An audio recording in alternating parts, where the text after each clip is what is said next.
Hello.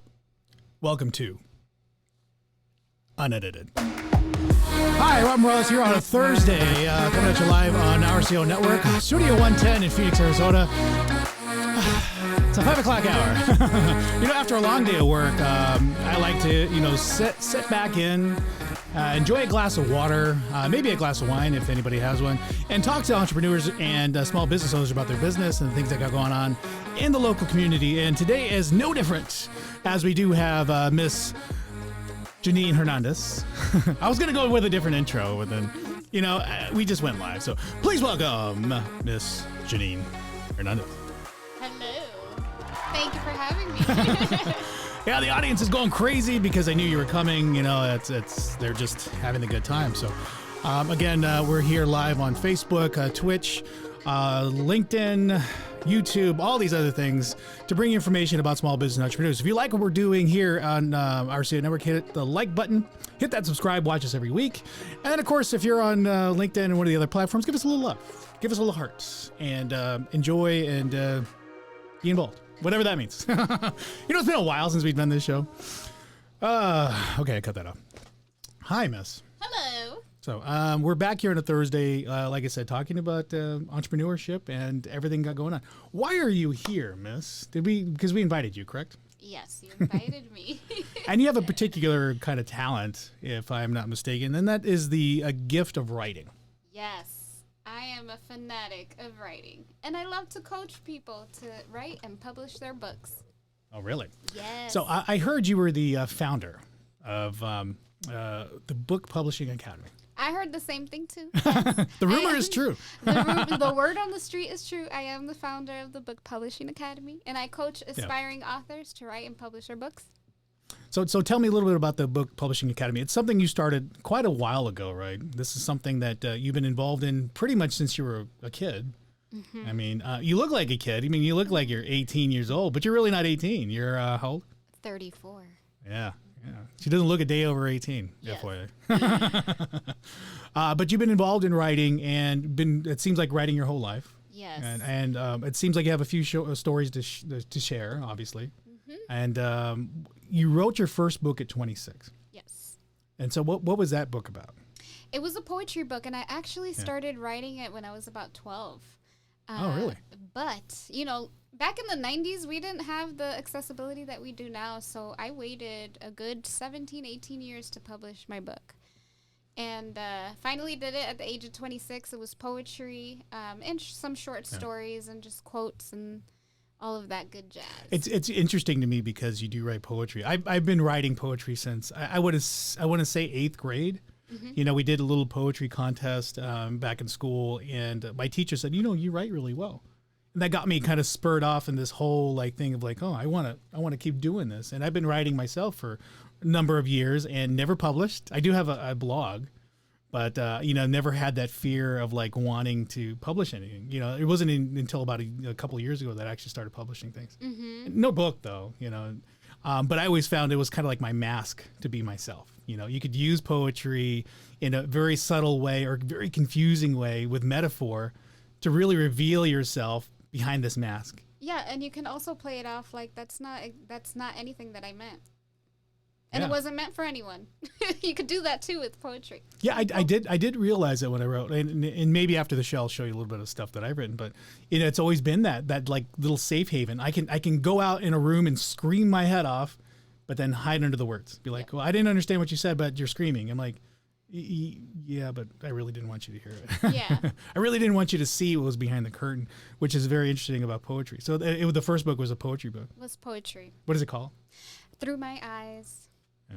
Mm-hmm. And so the one thing I like and I connect with is that you like to talk about emotions. And I drive my brother crazy because I'm always talking about emotions, right? I'm on this quest to figure out this life and what it means and what it means to me and why it's impacted me so much, and it's always interesting to find people of that same journey. I am on that journey. Yeah. To me, it's so important to just try to figure things out and understand how we feel through certain seasons. I love the conversation of it. Yeah, the emotion part. Have you spent a lot of time, my history and everything that I've been involved in? I was in child welfare And so a lot of what I did was behavior assessment. So you take somebody's behavior and you kind of predict what they're going to do in the future. And my study when I went to school was sociology. So a lot of it dealt with just understanding emotions. I mean, is that some of your background too? What kind of motivated you to get to this point? So I always wanted to be a psychologist or a counselor growing up. Like it was something that I wanted to do, but it was right next to like book publishing. So and sometimes now, even at the age of 34, I'm like, maybe one day I'll go back to school and become a therapist. I don't know. We'll see. But I had always had a thing for it. And again, when you say those things, I have that natural proclivity. Like I really don't like the physical touch or physical kind of like closeness, but I like the interpretation part, like breaking it down and try to figure out that pattern and then how it applies to me, and that seems like, kind of the same exploration you're on. Mm-hmm.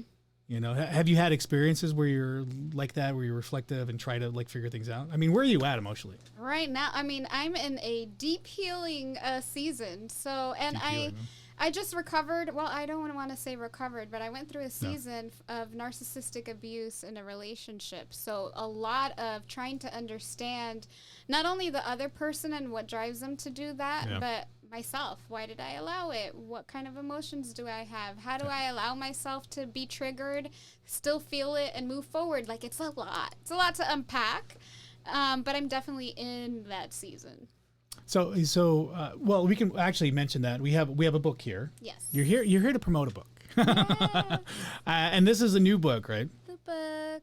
Let me see. Can you let me put you on your camera real quick. So this is the name. What's the name of the book here? The Light in Times of Darkness. Yeah, and so I'm going to go ahead and put that up here on the screen too. So if you want to purchase Janine's book, The Light in Times of Darkness, it's here on Amazon for only $5.99. Yes, it's available for pre-order right now for Kindle ebook. The paperback book will be available soon, but the original release date is October 15th. And you said this is your sixth book. My sixth book. So So the first book was about poetry. This second book is addressing these things in your life that you've had to face and encounter. What about the other four? My second book is actually a children's book called Feathers in the Sky. Yeah. I've also written Life is a Beautiful Journey, which is self-help. And then I have 2 ebooks, which are focused on book publishing. So that's part of your overall arching thing, right? It's really to connect with people, and you have a business in coaching them. And tell us about that business. So the Book Publishing Academy, we coach authors on how to write, publish, and launch their books. We also teach them the marketing and sales aspect. But really, what drives me to help people do that is I love to help people become vulnerable and share their story. Like, I feel like everyone has a story that needs to be heard. Do you think sometimes people avoid that and they don't really want to get there? Mm-hmm. Like all the time. I see it all the time. I think people want to be at a certain place. Like they see somebody speak in a room and they're so elegant and so eloquent in the way they speak, and so many people say, I can do that, and then they get up there and it's like, maybe I can't do that. Well, and it happens. I have authors that are getting ready to start writing their book or publish their book, and along the way they stop themselves. It's either I'm not going to respond to my book coach, or I'm just going to stop the whole process of writing, because usually it comes down to fear of sharing and being vulnerable. And that's okay. We all go through it, but that's why I'm just very upfront, like, hey, this is what you're going to encounter, so let's just talk about it. Let's talk through it.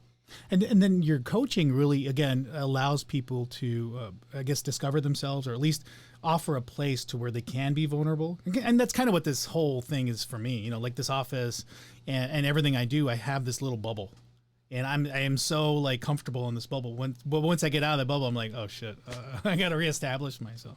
I mean, do you coach people along that, how to break out of that bubble for them? I do, but they also have been mentioning lately that they feel like we are a family. The community of authors, they feel good, they feel safe, they feel heard and seen, and I do encourage them to put themselves out there. So they do, some of them do. Yeah. So, like, is it just discovering yourself, kind of like coaching? Because I'm assuming with book publishing, there's so many varieties. There's like romance novels. There's, I don't even know what your category, like self-help, I guess would be kind of your category. But then you talk about children's books, which is not self-help necessarily. I think sometimes it can be. depending on the story, but it's really, the direction of it's really different, as opposed to like just general kind of comic books or something like that. There's different varieties. Do you coach on all those varieties of books? I try to. So I haven't done any comic books, but no, yes, we do. I couldn't think of another. Fiction, nonfiction, romance, children's books, self-help, spirituality, business. We've done planners, a little bit of everything, journals. Yeah. Well, that's really cool. Yeah. So again, I'm here with Janine Hernandez with the Book Publishing Academy. And you've had this business for quite a while now. Yes. How long have you had yourself established? It's been about 6 years now. And I started off doing one-to-one coaching, but I transitioned to group coaching recently. Well, the pandemic allowed me to do that. So. Yeah, and that whole thing had to reevaluate your business perspective. It did for us. We were largely event driven. We did these events and had people kind of come together and share moments. And when you're restricted that way, like how do you have these moments with people you have to be so distant with? Well, I actually was very lucky because I was already transitioning into group coaching prior to the pandemic, about 4 or 5 months prior. So when the pandemic hit, I was ready. Like, let's go. I was ready to go. So I had everything ready, and it was very successful. No, that's really cool. And for us, we had to transition to more of an online platform and understanding all these different platforms. We were really focusing on Facebook, and you do have an Instagram too, right? Yes. Yeah, so. I do. That was leading. That was very leading. I do. I have an Instagram and Facebook. I'm getting there. I'm getting there. I'm putting it up. There it is. Janine Hernandez. All one word, underscore. Underscore, yes. So is there any particular reason for that? That Janine Hernandez is taken. I'm sure there's a bunch, yeah. I've been trying to spam that account so I can get it, but it's all good. Oh, shit. There's an underscore for a reason. Let's see. Let me pull that back down. So I think from what I was seeing earlier, I mean, a lot of it is driven towards kind of helping and inspiring. And again, that resonates really tremendously with me because, again, I'm always the one trying to push people in a direction they don't want to go, and in areas that they feel uncomfortable with.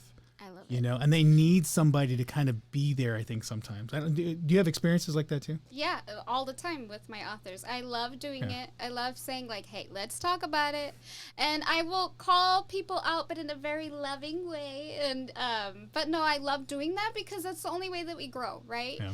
And ultimately, their goal is to publish and get a book on the shelf. And so as their coach, it's my job to help them get past those self-limiting beliefs or whatever those blockages that they're holding themselves back from.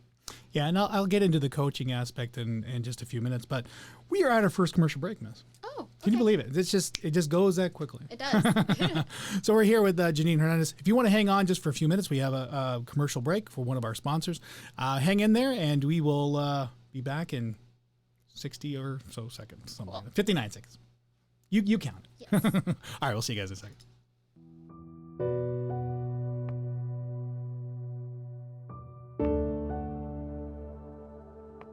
As an entrepreneur, I am using my resources that I have available to me through my corporation. But I'm doing that so that I can establish my own personal goals and help other people accomplish theirs.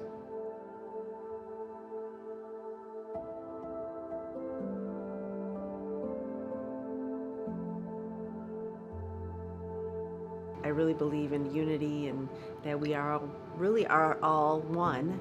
And I think it's important for all of us to bridge that gap. Unless you get out of your comfort zone, if you don't experience those outside resources, you never really get to grow and know that we are all really just one.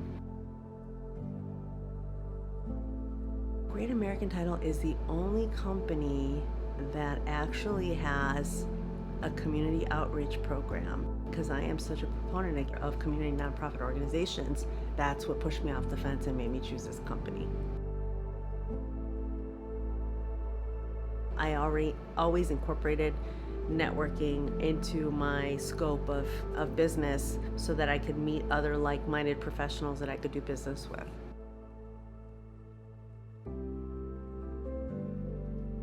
My name is Maria Brandenburg, and this is our CEO Network. Robert, get to this. That was Miss Maria Brandenburg, Great American Title. Thank you for always being our sponsor, a longtime partner of ours here at RCO Network. Back here with Janine Hernandez from Book Publishing Academy. Yes. Here, we'll do that again. There's it. Everybody's excited to see you here. Hello. Say hello again. So we're back talking about book publishing and the connection that we have as people and the exploration that Janine's had with that. I mean, looking as young as you do, I mean, I'm sure that's been a challenge, especially, you know, and earlier in my career, especially doing what we're doing, you get those challenges all the time. It's like, well, what do you know about life? You know, I can't believe she walked in here, she's like 5'2". It's like, it's always that superficial sense, right? Like when you meet people, you have automatically put them in these categories, and you just do that naturally because that's just being human, right? And so I'm sure you've gotten that quite a few times. Like, well, who's this little girl telling me what I should be doing? Have you ever had those experiences too, where you had to like validate yourself? I don't. No? I honestly don't. I just okay. I let my success speak for itself. So I don't ever. Well, the reason I bring that up is because so many people, when you put them in that little obscure sense, when they feel uncomfortable, they start challenging you automatically. They start validating, see if you're that safe person to be with. My whole life since I was so tiny. Well, yeah, and I've had that experience too. Like when somebody, like especially in a relationship or anything else, when somebody starts relying on you, and even our business partnerships too, when somebody starts relying on you, like, well, how many views do you get? You know, and you know what am I going to get back in return? It's like, well, no, we're here to help you. You know, and we're here to help you process through this. We're not here to make your life worse. But I think people naturally push back because they want to validate to make sure that that's the right path for them. You know, have you had those similar experiences like that? All too? the time, all the time. Like I said, my whole life, but definitely in business. And even when I was in corporate America, it can be difficult to look young, to be short as well, to be Latina. And so there's a lot of different factors that go into it. I think, like I said, I just try my best. I do my best. I let my actions speak for themselves. And then usually people are like, oh, she knows what she's talking about. She really knows what she's talking about. She really can help me, you know? Yeah, I feel like I wasn't really legitimate until I actually started getting older. And I think that's probably experience too. Like, you know, as you do things and as you're more comfortable and you kind of know what you need to say and how to say it, you just automatically become more confident in what you're doing. And I think that's really the true journey of anybody trying to do any business, anybody trying to express themselves, is just feeling confident and feeling comfortable in that mode. That's so true. Because I definitely can remember, you know, a couple years ago where maybe I wasn't that confident, and you can tell. Like, a person can sense it, you know?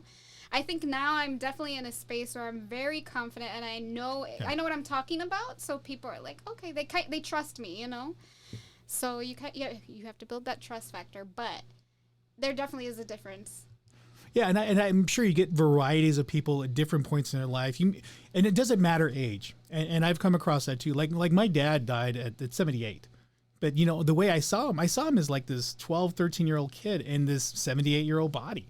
You know, and when you really take a step back, that's how we all are. We're just we're not coached and taught by our parents typically that how to emotionally evolve. You know, and it's such a challenge to come into this adult world and not know how to be an adult. But you're automatically expected that way at 18. Well, maybe not. Maybe when you're like in your 20s or something, people expect more of you. Yeah. But when you haven't crossed that line or at least explored that, it's like, well, I'm still like this 12-year-old. Yeah, I'm still like this 14-year-old growing up. I don't know how I'm supposed to be, really, right? Yeah. So what are some of your coaching techniques, and what are some of those things when you see or identify those things in people? As far as coaching techniques, so like I said, I do a lot of group coaching right now. There are some clients that I do one-to-one coaching, but it's a lot of listening to them and understanding where they are coming from. But then I do a lot of pushing, like, okay, how can we get, because this is where you want to be, how can we get you there, right? What is holding you back? What is it that you're telling yourself? So I do a lot. It's a lot of counseling. Maybe you found your niche. Yeah, I enjoy it too, and I think that's why I wanted to get into that field when I was younger and understanding emotions, because I kind of do that a little bit now with my academy. Yeah, and see what I try to do is very similar. I don't push so much as just sit there and explore. And you know, my mantra of trying to understand this life is just sitting up on the hill, like sitting up on the hill. That's the way I describe it. So you sit there and just kind of observe from a third person, from a very wide aggregate view, like, hey, this is the way the world works. And most of it is kind of funny. You know, it is very comedic and in some ways very tragic. I mean, this dichotomy of life is just so obscure at times. Just to see people scurry around and stress out and worry, you know, when there's really nothing to worry about. It's so true. I call it the bird's eye view. Yeah. And so, and that resonates again, because you were a poet, right? And I think that's probably, even in your book writing, that's an evolution of who you are too, right? Yeah. Coming out with poetry, very metaphor, very like hidden what you're trying to say, articulate. I mean, I still write poetry, and I like the art of it. And I like getting involved in the metaphor, and I strain and to try to be more kind of paint a picture that nobody can see, or at least it's so obscure that, like, you know, they're trying to figure out what the picture is. You know, that's been my modality, and I find myself very comfortable in that. And then later on in life, come to all this. We're doing lives and putting ourselves on everywhere for anybody to watch. But you know, has there been things along the line that you've taken back, reflected upon, and been like, oh my God, I'm really at where I'm at because of this? Anything like that? I think I have. I mean, I have definitely, and honestly, just recently, where it's just like aha moments where you're just like, oh my God.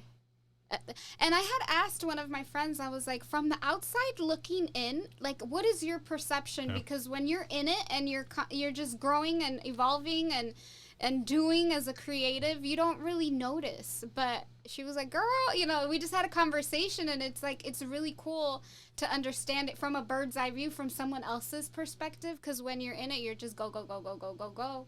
And then you're like, oh, I did all that. I didn't even notice. Because I think we get in that modality, right? Everything that's in front of us is what we see, but we really don't reflect and see upon ourselves, what's on our shoulders or what's around us. You know, we get so focused on, you know, paying the bills or getting caught up with the kids or work, whatever. And then you finally get a moment to rest, and then you veg out on TV. So there's never a moment of like sitting back and trying to understand this stuff. And I think emotions are really the key to every bit of success that we have. You know, I think for most people, they understand their physical body. You know, when they eat crap, they're gonna gain weight. I mean, that's hands down. You know, I don't eat that much, but you know, I'm pleasantly pumped, and we get into the society where we just accept our current state. Yep. And we're kind of almost driven to be okay with that. You know, and that drives me crazy. I wish people weren't like that. I forced myself, because I was at a point too, very low point, where it wasn't until I started understanding this did I come out of that. You know, and that's what the book is driven towards, right? It's just understanding that lowly place in the dark, and really discovering that you're okay.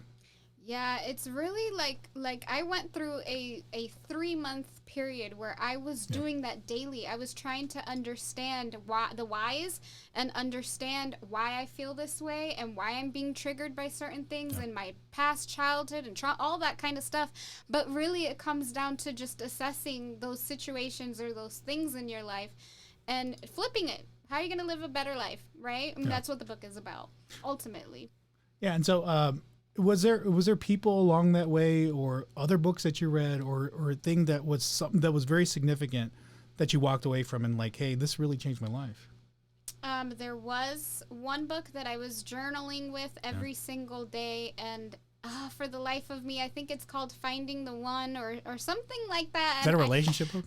It is actually, but what's weird is that the last 2 chapters talk about relationships. Everything before that talks about life, triggers. It was like very intense. I did it over a period of 2 months. Let's see if I can find that. What was it called?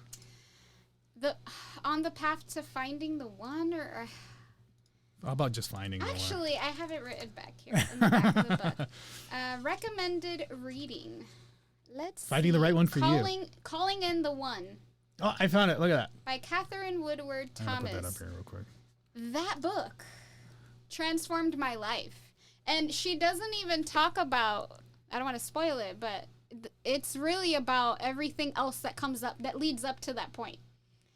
Yeah. So I deep dived into it for 2 months. Well, it's a shame that we don't, as a society, encourage more reading. I think our reading level, you know, kind of is diminished pretty much after high school. I mean, if you go to college and you do that, and they force you to read all these books anyway, But I mean, for the most part, people who just graduate and go work, you know, that's all they do. That's the amount of reading that they do. And then from that point on, it's just headlines. I am at 37 books for this year so far. I read a lot. Sometimes, like right now, I'm reading 2 books at the same time. So I love to encourage people to read because it's good for you. And I would love to encourage them to read your book. Let's go back to that one more time.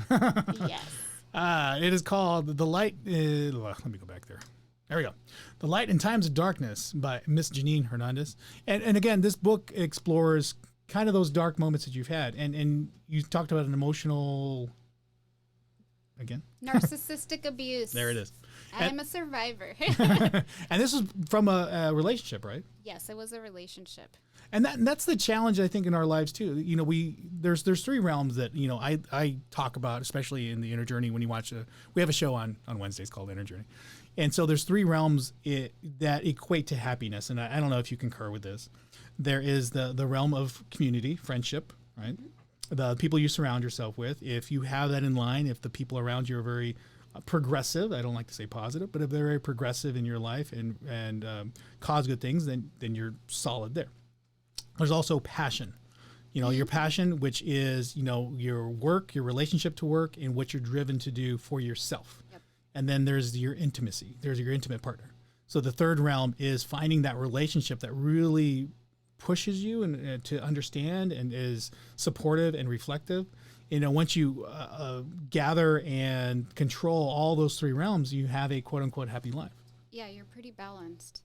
Although right now I don't have anyone in my life, and I'm pretty good. Do you ever have that yearning though? Because I will say, like, there was about a year there after my divorce, and I'm engaged now, so I'm let's see, there's a good period, about 5 years between divorce and then getting engaged, where there was a whole year I was just like, no, you know what, I'm gonna take hold of this.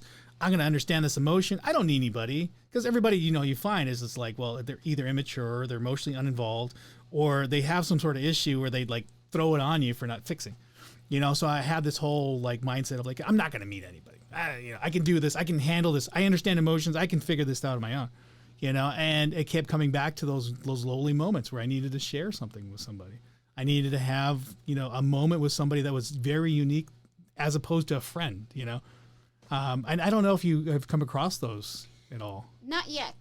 So I'm definitely recent breakup. Yeah, it's about 6 months. So I'm pretty good right now on the dating world. But I will say this: I've come to the conclusion that I'm in a space where I want to cultivate really healthy male friendships. Yeah. So whatever that looks like. Oh, hello. My name's Rob. Hello. So male friendships, like I'm open to that. Of like, what does that look like? You know, and just because sometimes we get so stuck on being in a relationship. And so like this is so, it's so interesting because we brought this up last week on the Inner Journey. Inner Journey on Wednesdays about 3 o'clock with Mary Van Elstein. So the Inner Journey, we talked about this last week about having, you know, affection for people without being sexual. You know, is that possible? And it really, and I do believe so. You just have to have somebody that's emotionally evolved, and that's hard to find because everybody wants something from you. You know, they want your time, and if they don't get it, they demand it. And then once they demand it, and they don't get it, they become very angry with it. And then they project all this anger out on you, and like, hey, you're not making me feel better anymore. Yeah, expectation. Yeah, it's just so weird, you know. And I've caught myself doing that at times, you know. And we're only human, but once you take a step back, you're like, it's not so bad. You can have a true affection for somebody and connection with somebody without being sexual. But that's kind of what happens to weaker-minded people. I had a situation come up a few weeks ago like that. I had a friend come up. I thought it was genuine. We were talking friendship. And then as soon as I mentioned I was engaged, she's like, oh, you didn't never said that. I'm like, well, you told me about your divorce for 2 days. Like, I'm not going to be like, oh, I know you're going through a lot of shit, but I'm really happy. I'm really happy. I'm sorry, you're not. You know, it's like, and it was only really the second conversation we've had. So it's just, there's so many people out there that are emotionally challenged that I think they need a safe place, you know, and they need to have safe people to do with. It's just, who do you do with and who's safe? And then when do they pull back the curtain and reveal themselves? Because that's the big part. Yeah. Everybody got a curtain. So when's the last time you dated somebody? Was that the last? Was that the? Yeah. The so earlier this year. You want to give highlights about the book and kind of what was going on in the relationship at the time? Yeah, so a lot of verbal abuse, mental and emotional abuse, a lot of gaslighting. Gaslighting is when they try to tell you that your reality is non-existent. It didn't even happen. So a lot of, are you sure that's what happened? Or you're too sensitive, But a lot of verbal abuse, screaming, yelling, cursing. And I'm also, like I said, I am a business owner, so a lot of belittling what I do, and that wasn't good enough. You could have done it better. So it's always trying to live up to someone's expectations, but what they do wasn't even there. You know what I mean? Do you think he was envious because he sees like the success, or at least because like having a book, like having a physical manifestation of a book is like a validation. It's like, hey, I'm successful. Look, I'm on the cover of my own book, and people don't like that. They want a part of that, or at least they want to have that experience, and then they project that lack of support or lack of whatever it is, they project it on you. Mm-hmm. It's like, hey, you're doing this. You need to share some of it with me. Oh, you're not going to share with me? Then, it sucks. They kind of diminish it and push it down. No, it was a lot of like, hey, you should try this for your business. Cool, that's a great idea. I'll do it. Nope, that wasn't good enough. And it's like, so I was very depressed. I'll be completely honest with you. I was depressed for a whole year in this relationship until I finally had the strength to just walk away and leave. And I went no contact, meaning no, like blocked. You can't contact me through text, phone, email. Oh, got that bad, huh? Nothing. Not even YouTube. You can't do anything. Protection order? No. Didn't get that serious? No. Different state, so okay. Thank God I didn't have to do that. But yeah. Yeah, and I think challenge is good. A certain amount of challenge, especially, again, having that person outside of yourself to kind of reflect. And I tell that to Violet all the time. I'm like, I have these challenges with her, because she'll say something to me and be like, you know what? No, you're not in it. You don't know it, but I appreciate that. But it gets me to think, and, especially, what we're doing here at RCU Network is very obscure. Mm-hmm. The topical part of what we do is about business, but really under the surface, behind the curtain, it's like having these moments and sharing and sharing in a situation or sharing a story together. That is more profound than selling ad space, you know? And I think with challenges in a relationship, it's important to have those. They're good in a relationship. They help you grow as long as there's respect. When there's disrespect and cursing and yelling and all of that, that's when it's toxic. So there's a very big difference. I'm all for somebody challenging me because it helps me grow. Because you need that. Yeah. You need healthy challenges. But in a respectful, healthy way. Do you ever think that you'll find the one? Yes. Yeah, I like I said, I don't think there's a perfect person out there for everybody. But I think as long as that person is there and they're loving and they there for the right reasons, then I think it can be very fruitful and I think you can help. But I also think too that you need that person to kind of fix, because I see myself kind of in a very way on a similar plane as you, needing that person to kind of fix. I'm always finding myself that. I'm like, the more needy, the better, but just don't be too needy on me, and I've learned that I've had to cut myself off. I've had to have like barriers and not do that. And a lot of what I started with was in child welfare. Like my first investigation was a 5-year-old little girl. And I took her, when I ended that case and had to transfer it out, she came up to me with a box of Go Fish, and she's like, "Here, I want to play a game with you.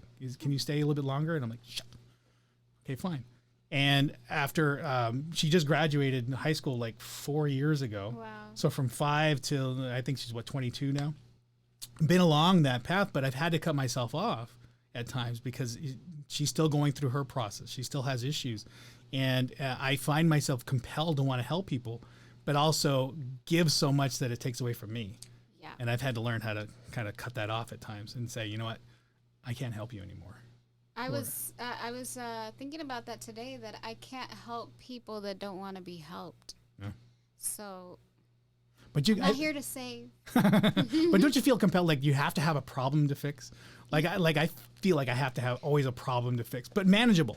Not like out of control. No, yeah, I think I have, and that's part of my people-pleasing tendencies. Yeah. But since I'm aware of them, now I'm like, no, That's for you to fix. That's not mine to fix. You know what I mean? So I'm learning boundaries. Yeah. And maybe you can come on the relationship show. Tailored Love is on Tuesday. So if you want to come on and talk about relationships, we can talk about that too. But we're near the end of our show, Miss. Can you believe it's almost over?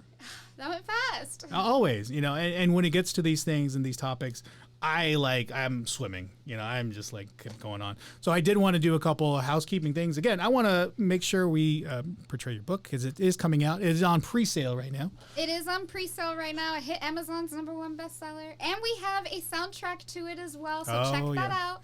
It's called Emotionally Drained and it's on YouTube. I'll put it on here. And Spotify. I can't play it because it's not, there's some copyright issues, but you guys can go there check it out. and check it out yourself. Bobby Krills. Yes. Emotionally Drained. Shout out to Bobby. And so he gathered what you wrote and made a song out of it. Made a song out of it. That is amazing. I wish I could do that. I play, but I can only play 70 songs, which is what you like to listen to. Yeah. I love my journey in 70s. So we didn't even get into that part. Oh, let me get back here. We didn't even get into that part. She's Latina, and you would assume that you like Latin music, Yeah. Well, I mean, you probably listen to it. I do. But you're more driven towards. I love classic rock. I love anything 60s, 70s, and 80s. You would never believe it. You would never believe it. So anything else, Miss, that we covered? Let me go back a couple more things. We didn't even talk about your website. So I'm going to get back on real quick. Nope, that's not your website. So Janine Hernandez, author, mentor, speaker. She is the founder of the Book Publishing Academy. So go and find her at JanineHernandez.com. Find a little bit more information about her, her books, and the things that she's been involved with over the years since 26, that first book. Yeah. So that's about it. So at the end of the show today, is there anything that you want to walk away, want people to walk or hear from? Anything you want to plug before we go? Last thing is, guys, we all go through things in life, but I promise you it gets better. And just keep pushing forward because there's always the light in times of darkness.